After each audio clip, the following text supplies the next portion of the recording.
text this homeowner message for my friend that I work with, and it said, "This guy is an old bitch."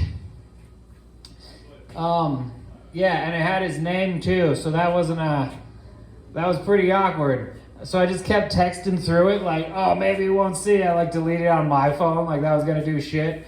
And so I'm just like, I'm sending a bunch more texts, like 47 of them. There's pictures and shit. I'm just trying to take up room. And then literally I see like, I don't know if that description of me you sent was meant for me, but I don't really appreciate it. And I was like, oh yeah, sorry about that. And I just kind of played it off. Sent a bunch more text messages, and then eventually he sent it back to me, and I was like, ooh, yes, I did indeed call you an old bitch. So I just called him right away. I'm like, man, I'm really sorry. I don't know what kind of fucking autocorrect my phone is on, but I didn't mean that, and it wasn't directed, it wasn't supposed to come to you or read like that to anybody else. Anyway, that was kind of an awkward one. Just remember, every pizza is a personal pizza if you try hard enough. All right, so it's springtime out there, summertime basically, and it's super warm out. I'm always trying to find different waxes and combinations of shit to put on my skis in the springtime to make them go faster in slush. I don't know if anybody's familiar with Zardoz, the liquid fluoropolymer base lubricant. But I used to buy that all the time, made your skis faster than shit on slush. But unfortunately, with the ban on fluoro products, you can't even buy it off eBay anymore. So that fucking sucks. So I did some research, and basically, according to Reddit, the source of all knowledge, it's basically something called Krylox, which is a like super fluoropolymer lubricant that they use for mechanical keyboards for the most part. So I tried to buy some of that shit, but it was like, $100 a fluid ounce. Anyway, I just Googled fluoropolymer lubricants, and there's this shit that's called like Super Lube, oddly enough. You can buy it on Amazon. You get a big ass bottle for $10, and it's liquid Teflon. So I've been spraying that shit on the bottom of my skis. It's kind of viscous, but it's pretty fast. I tried this shit called Dry Lube that comes in an aerosol can too. Makes your skis pretty fast too. But what I finally figured out was like I bought this infrared wax. Well, I saw the ad for the infrared waxer on the internet, but that shit was like $200 fucking dollars.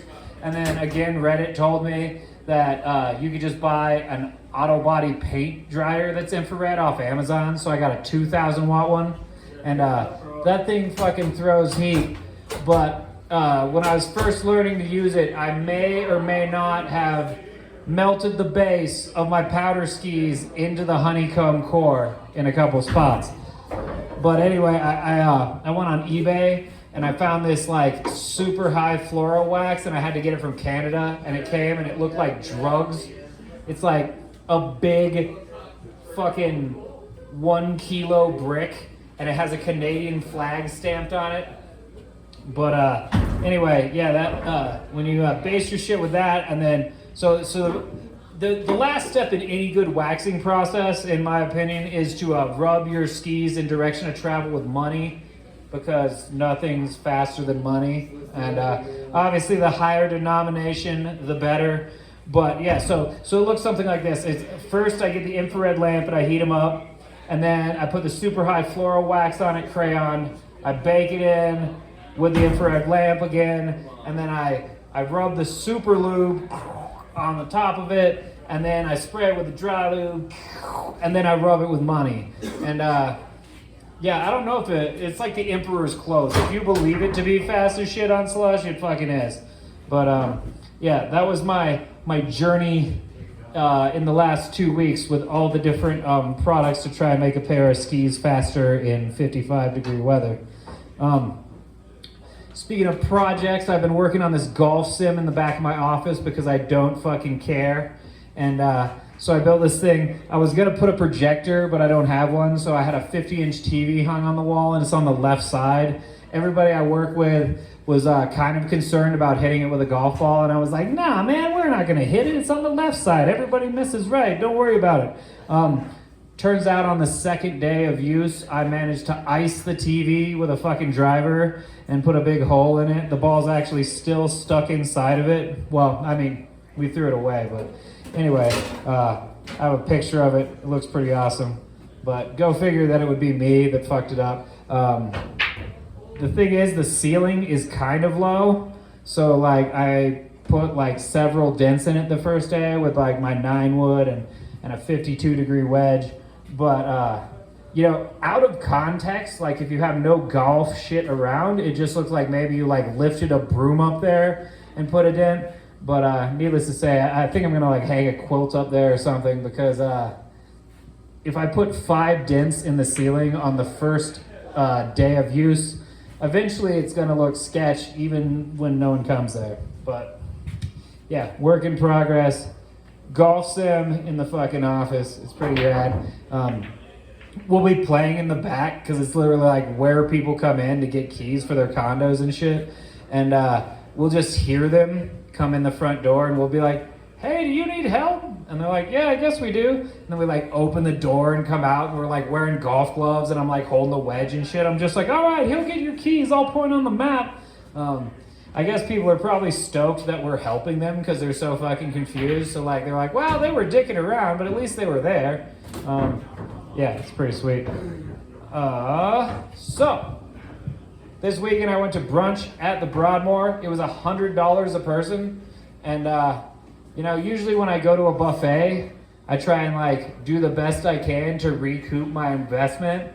That's always been my problem going to all-inclusive resorts because you know, I try and like drink enough free tequila in Mexico to actually like, you know, win money. And I guess I grew up a little when I realized there's no way you can hurt their bottom line by what you consume. You're only hurting yourself. Like those 25 tequila shots you drank in the first 6 hours of being in Mexico, they didn't hurt the resort, but you know, you did get felt pretty bad the next day. And that is what I did, well, what I set out to do at the $100 breakfast buffet. I did a circle around the room and they had oysters and they had prime rib. But I won't go into too much detail about it, but it's just not advised for breakfast to eat 60 fucking oysters and prime rib exclusively. Not the best for digestion. Luckily, like, it's the fanciest place I've ever had to, like, storm into the bathroom like I was coming in hot and take a panic shit. But, yeah, still. Anyway, public service announcement. Don't eat 60 oysters for breakfast in one sitting. I made this Bluetooth helmet for riding because I got this, like, one of those beanie helmets, and it didn't have ear flaps, and my ears got really cold. And on the website, it said, like, you could pull them down, like the casing on it that looks like a beanie over your ears, but I couldn't figure it out. But I was like, what if the ear flaps were Bluetooth headphones? So I ruined 3 pairs of Bluetooth headphones trying to take them apart carefully, so it was just the wire and the ear cups. And then on the 4th try, when I did it in the morning when I wasn't fucked up yet, I did a really good job and I finally got it to work. So it Velcros in the helmet. It keeps your ears warm, and you also have the added benefit of it being completely unsafe because you can't hear anything around you. I was ripping the other day with the noise canceling on, and there was literally somebody yelling in my blind spot, and I couldn't see them at all. Also, riding POW with noise canceling on and no music is really fucking cool. But that's about it. My wife told me actually that it makes me look like I'm special needs, but I think it looks more like I'm on an aircraft carrier. Either way.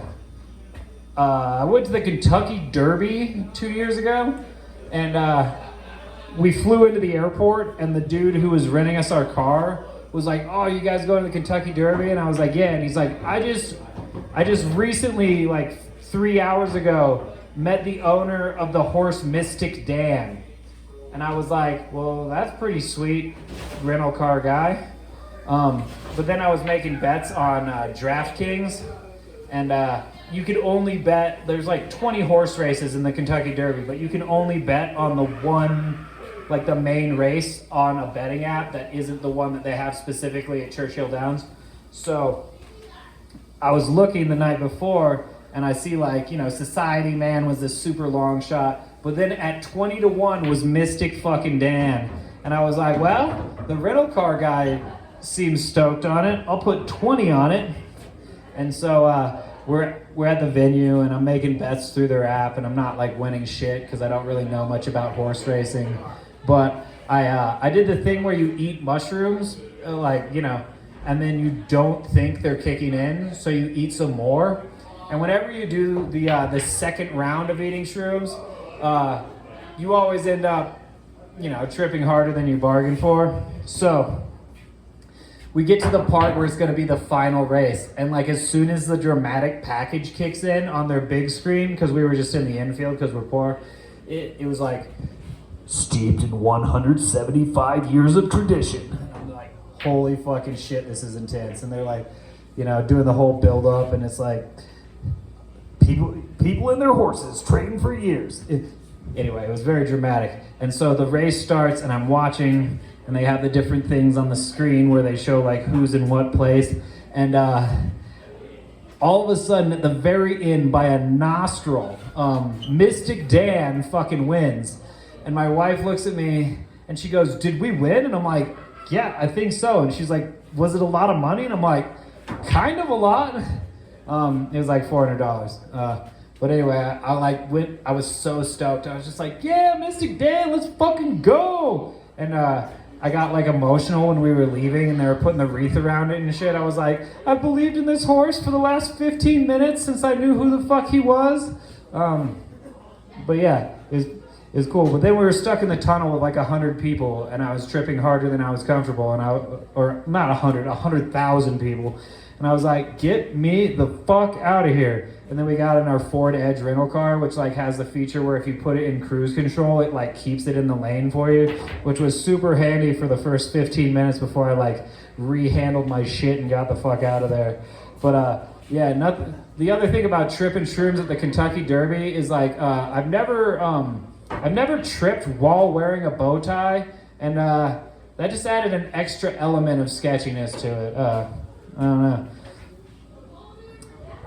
All right, in closing, I live on 5th Street, and every house on my street but mine pretty much is a rental. So I changed my Wi-Fi network name to Fuck Airbnb.